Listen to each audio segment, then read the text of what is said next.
Hola, espero que estén muy bien. Lo que quiero mostrar en este video es cómo obtener los elementos del modelado inverso para un manipulador de dos articulaciones rotacionales mediante un método trigonométrico. Muy bien. Primero hay que tener en cuenta los largos que van a ser, bueno, las longitudes de cada eslabón, L1 y L2, los ángulos de la articulación, θ1 para la primera, θ2 para la segunda, ok. Acuérdense que a través de la formulación de Leonard-Hartenberg es como se definen estos ángulos. Muy bien. Estos son los que yo quiero poner en términos de X, Y, Z. ¿Qué es X, Y, Z? Recuerden que nuestro sistema de referencia se encuentra en la base del robot.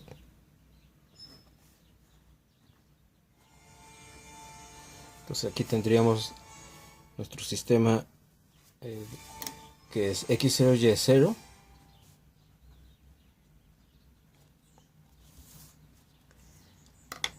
Y este punto que está aquí, en el extremo del robot, tiene coordenadas X, Y Z. Bueno, aquí lo vamos a manejar en el plano todo, ¿no? Ok. X es conocido, es toda esta distancia.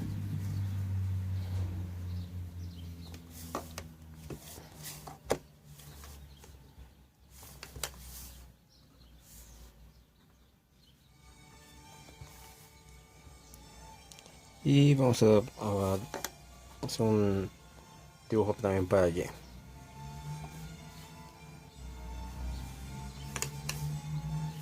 Muy bien. X y Y son conocidos. Ahora, del modelado directo podríamos pensar que se podría resolver esta situación. Es decir, X es igual a L1 por el coseno de θ1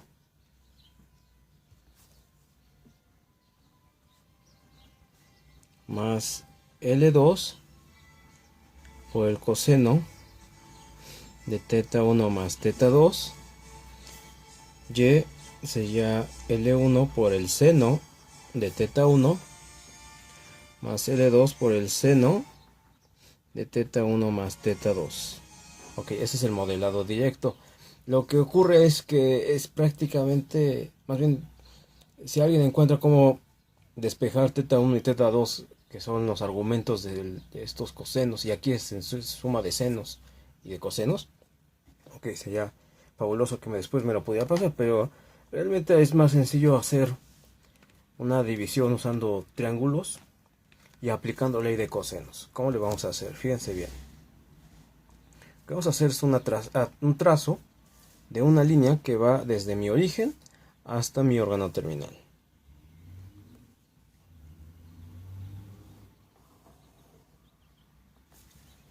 Muy bien. Esta línea que acabamos de obtener, me va entonces a definir dos triángulos. Uno, que es este, y que tiene de hecho como catetos a X y a Y, que son conocidos. Y la hipotenusa pues la puedo obtener. Ok, vamos a llamar L3 a la hipotenusa. Ok, ¿cómo se podría obtener L3? L3 sería igual a raíz cuadrada de X al cuadrado más Y al cuadrado. ¿De acuerdo? Muy bien. Recuerden que lo que me interesa son las incógnitas, perdón, más bien que mis incógnitas son los ángulos θ1 y θ2. Bueno, entonces ¿cómo los voy a construir? En el caso de θ1, voy a hacer primero con esta porción, vamos a llamarle alfa, y está en un triángulo rectángulo, y de una vez podemos deducir que ese alfa es igual a ángulo cuya tangente es Y sobre X. Muy bien. Y la otra porción que me construya teta 1 va en este triángulo oblicuángulo o escaleno. Y sería esta parte, vamos a llamarle a este ángulo beta. Muy bien. Con ley de cosenos podemos hallar beta. ¿Por qué? Porque ya conocemos los lados. L1, L2 y L3. Muy bien. Entonces vamos a plantear cómo construir entonces a beta. Tendría que ser con ley de cosenos, fíjense bien. El lado opuesto a beta es L2. Por lo tanto, si usamos ley de cosenos,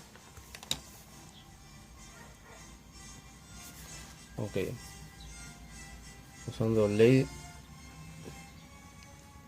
de cosenos, L2 al cuadrado va a ser igual a los otros lados al cuadrado, es decir, L1 al cuadrado más L2 al cuadrado, menos dos veces, perdón, L3 al cuadrado quise poner. Al fin y al cabo L3 ya lo conocemos. Muy bien, menos dos veces L1 por L3 por el coseno del ángulo entre esos dos lados, entre L2 y L3, pues ¿quién es? Pues es beta justamente. Muy bien. Esto está pensado para manipuladores, recuerden. Bien, ahora vamos a despejar a coseno beta. Vamos a acomodar primero coseno de beta, de tal forma que este término lo puedo llevar hacia el otro lado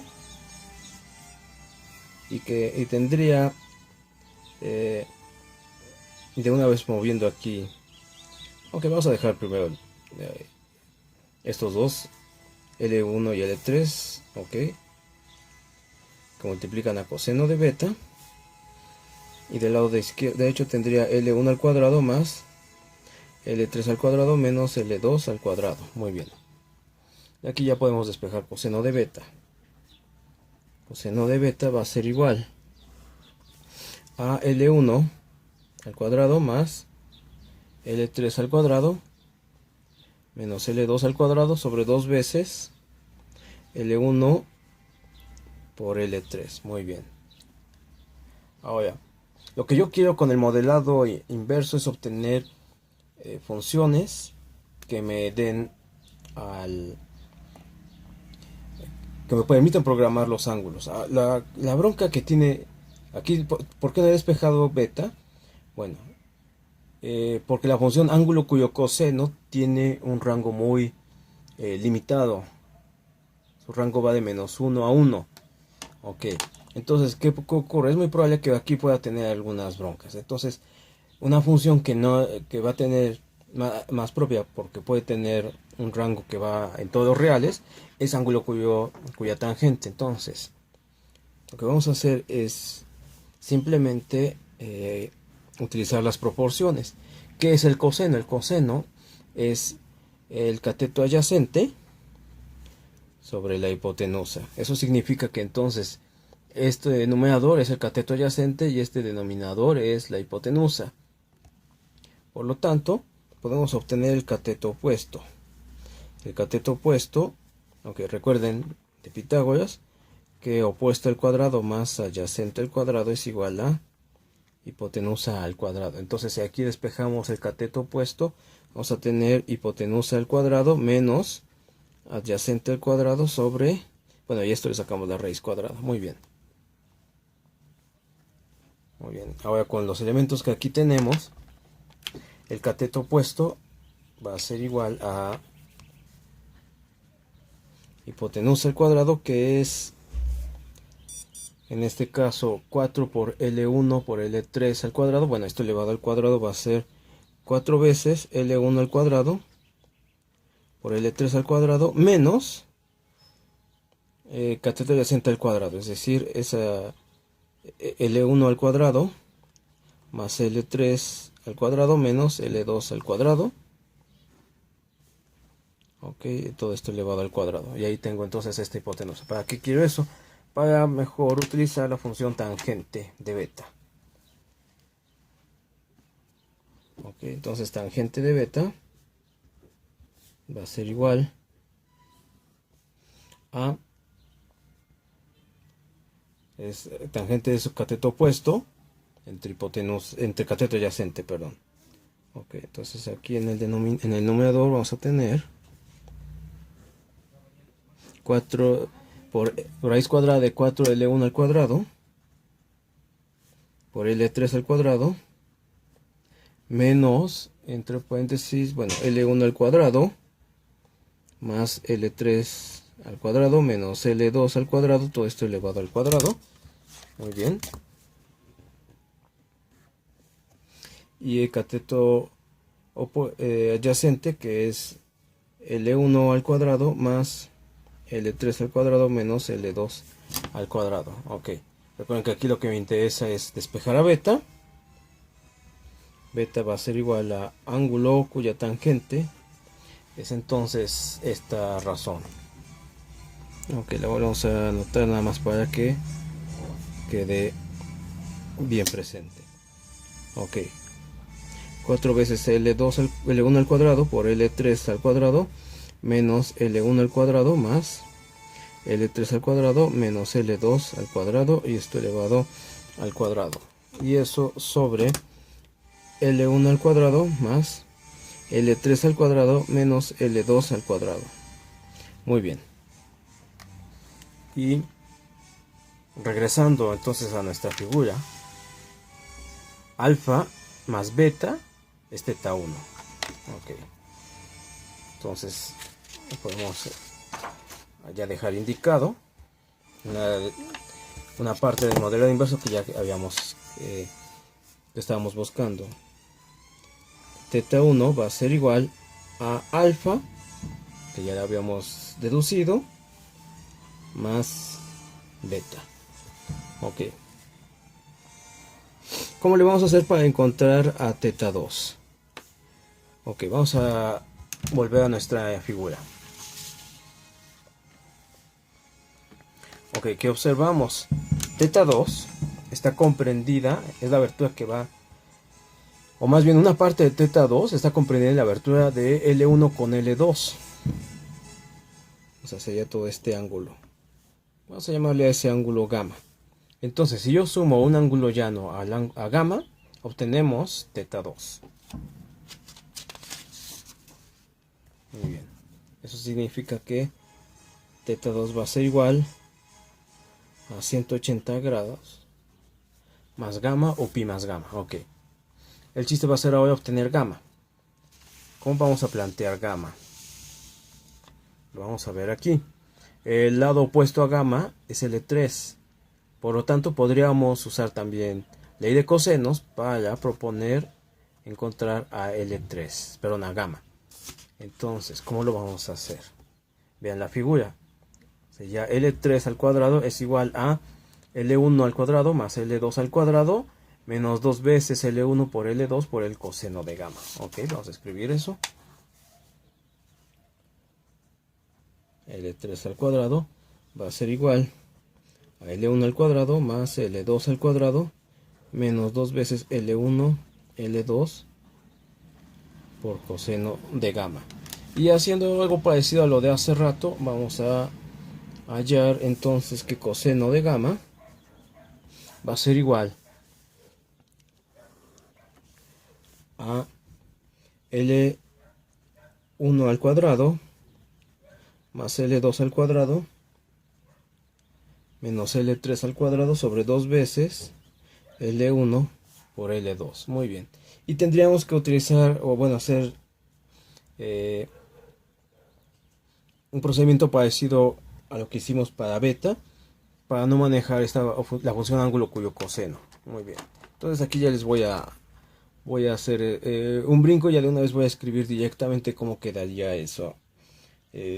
Cómo quedaría incluso la gamma. Gamma va a ser igual a ángulo cuya tangente es igual a la raíz cuadrada de 4 veces L1 al cuadrado por L2 al cuadrado menos, vamos a tener aquí adentro de este paréntesis, L1 al cuadrado más L2 al cuadrado menos L3 al cuadrado, esto elevado al cuadrado. Muy bien, sobre L1 al cuadrado más L2 al cuadrado menos L3 al cuadrado. Ok. Repito, nuevamente usamos la función ángulo cuya tangente porque la función ángulo cuyo coseno es muy limitada en su rango. ¿De acuerdo? Entonces, sobre todo si esto lo van a meter en la programación, ya sea que usen algún lenguaje y eso, entonces si meten la función ángulo cuyo seno es muy probable que puedan tener por ahí algunos puntos donde no se puede hacer no se puede hacer esa operación, ¿no? Entonces esa es la intención de poner estas funciones de esta forma. Agradezco mucho su atención. Cualquier duda pueden visitarme en el blog sistemasolking.com.